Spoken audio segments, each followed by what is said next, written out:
Today we are discuss about postmortem examination. तो सबसे पहले नेक्रोप्सी होता है किसी भी बॉडी का एग्जामिनेशन करना after death to determine the cause of the death. जो है इसकी डेथ का क्या कॉज है, क्या कारण है कि जिसकी वजह से उसकी डेथ हुई है, उसका हम एग्जामिनेशन करते हैं नेक्रोप्सी में।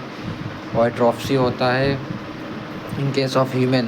अगर ह्यूमन में पोस्टमार्टम एग्जामिनेशन करते हैं तो उसे एट्रोप्सी कहा जाएगा, जिसमें हम डिटरमाइन करते हैं कॉज ऑफ डेथ, उसकी डेथ का कारण क्या है, गन शॉट से हुआ है या पॉइजनिंग हुई है या स्टेबिंग हुई है। दूसरा रीज़न है मैनर ऑफ डेथ, इसमें पहला है नेचुरल, दूसरा है एक्सीडेंटल। में तो नेचुरली हुआ है यानी कि एक एज के बाद ओल्ड एज पर हुआ है, एक्सीडेंटल हुआ है किसी वजह से। और तीसरा है मैकेनिज़म्स ऑफ डेथ, इसमें कोमा हुआ है यानी कि अगर ब्रेन पार्ट डैमेज हुआ है तो उस केस में कोमा होता है। अगर हार्ट का फेलियर होता है तो सिंकेप, और लंग्स का फेलियर है तो एस्थीसिया। और चौथा रीजन है to determine time interval of death. और पोस्टमार्टम के थ्रू हम जो है उसके डेड होने के टाइम इंटरवल को भी मेजर कर सकते हैं। हमने प्रिकॉशंस क्या है, प्रिकॉशंस बहुत इंपॉर्टेंट होते हैं। सबसे पहले किसी भी पोस्टमार्टम को एग्जामिन करने से पहले तो पहला होता है PM should be done on the written order of the police officers and magistrate. अगर हम किसी एनिमल्स का PM करते हैं तो उसके पहले रिटन फॉर्म में पुलिस ऑफिसर्स और मजिस्ट्रेट्स से डॉक्यूमेंटेड करा लेना चाहिए। इसके बाद दूसरा है there should be no unnecessary delay in conducting postmortem examination. Postmortem examination just जितना जल्दी हो सके उतने जल्दी शुरू कर देना चाहिए, नहीं तो उसमें क्या है ऑटोलाइसिस और पुट्रिफिकेशन जैसी प्रोसेस शुरू हो जाती है। तीसरा है read proper history and police report. हमें पोस्टमार्टम एग्जामिनेशन करने से पहले सबसे पहले उसकी जो हिस्ट्री, डेथ का रीज़न क्या है, कैसे पूरा हिस्ट्री को लेना है, और पुलिस रिपोर्ट को भी।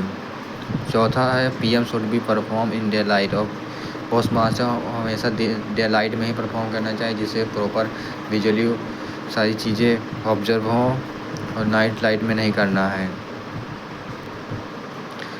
इसके बाद है पांचवा points, know unnecessary person should be allowed PM examination. PM examination में कोई भी बाहर का पर्सन नहीं आना चाहिए, इसमें केवल जो लोग अलाउड हैं और जो पोस्टमार्टम करते हैं उन्हीं को ही अलाउ है। उसके बाद छठवा point should be noted on spot of PM examination. Postmortem examination के दौरान जो भी पॉइंट हमें आए चाहिए एक डायरी में नोट करते रहना चाहिए। Notes must daily with report send to court. और जो नोट्स है उसको हमें कोर्ट ले जाना चाहिए अगर किसी भी जुडिशियल केस है तो। Examiner should have proper knowledge of normal pathological condition of organ. जो एग्जामिनर है अगर जो पोस्टमार्टम कर रहा है उसको प्रॉपर नॉलेज होना चाहिए कि कौन सा नॉर्मल ऑर्गन है, कौन सा पैथोलॉजिकल ऑर्गन है। PM should be complete and through.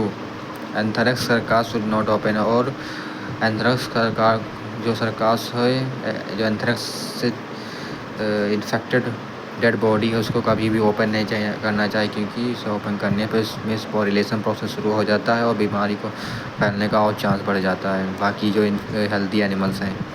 इसके बाद फिर इंस्ट्रूमेंट क्या रिक्वायर्ड है, BP blade, knife, gloves, scissor, 10% formalin an empty बोतल, slide, hammer, chisel, saw, rib and share.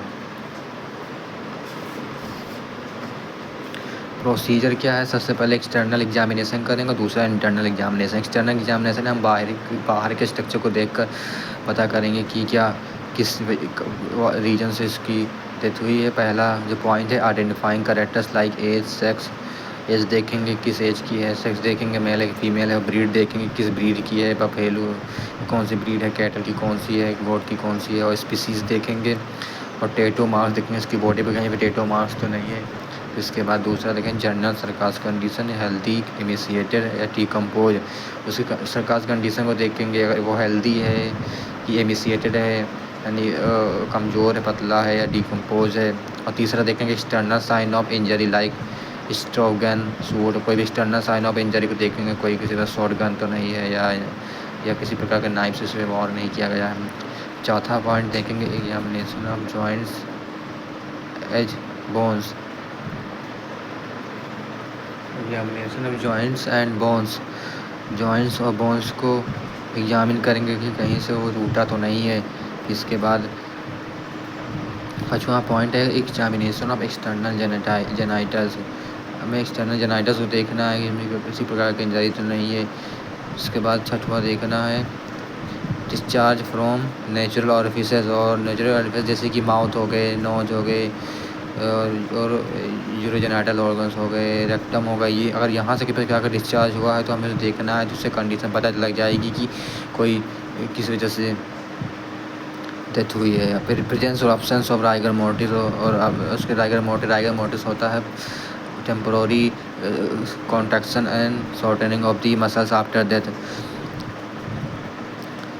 और फिर बाद हम इंटरनल एग्जामिनेशन करेंगे। इंटरनल एग्जामिनेशन में अगर बोवाइन है तो उसके केस में एनिमल को लेफ़्ट साइड क्या कहते हैं लिटाएंगे, लेफ़्ट साइड यानी लेफ़्ट साइड रिकबेंसी रखेंगे, यानी लेफ़्ट साइड जो है ऊपर की तरफ होना चाहिए, और राइट साइड नीचे, जिससे लेफ़्ट साइड इसलिए लेटाते हैं क्योंकि जो रूमेन होता है वो लेफ़्ट साइड ही होता है, जिससे हम ओपन करें तो रूमेन प्रॉपर एक्सपोज हो। दूसरा point two avoid rumen interference, human interference को अवॉइड करने के लिए करते हैं। दूसरा पॉइंट इक्वाइन के केस में एनिमल्स को राइट साइड लिटाते हैं, क्योंकि राइट साइड उसका जो है स्टोमक पार्ट होता है। कैनाइन में भी डोर्सल रिकबेंसी रखते हैं। प्रोसीजर क्या है बोवाइन में, 10th week skin of the abdomen cavity, bovine case में जो स्किन है उसको टेंट करेंगे, हाथों से खींचेंगे, फिर देन मिड लाइन इंसीजन लगाएंगे, वो भी जोस लेके प्यूबिस। अगर ऐसा नहीं कर पा रहे हैं तो फिर उसको स्टर्नम से प्यूबिस तक एक इंसीजन लगाएंगे। फिर चौथा क्या करेंगे, reflect skin of right side from abdomen, thorax and cervical region. फिर इसके बाद जो उसकी स्किन होगी उसको राइट साइड हम रिफ्लेक्ट कर देंगे। फिर इसके बाद पाँचवा पॉइंट है एग्जामिन्स रीजनल लिम्फ नोड, और जितने भी लिम्फ नोड्स हैं उनको एग्जामिन करेंगे। लिम्फ नोड किस लिए एग्जामिन करेंगे, अगर किसी प्रकार की बैक्टीरियल इन्फेक्शन या वायरल इन्फेक्शन हुआ है तो वो लिम्फ नोड स्वेल कर जाती है। इससे हमें पता चल जाता है कि एनिमल डिसीज कंडीशन की वजह से डेथ हुई है। छठवा है examine all organs inside not for sub discharging correct anatomical position and size, और जितने भी बॉडी ऑर्गन्स हैं उसका करेक्ट पोजीशन और को एग्जामिन करना है कि अपने पोजीशन पर है कि नहीं, कि कोई उसकी मतलब कि किसी जैसे कि किसी प्रकार की टोजन से डेथ तो नहीं हुई।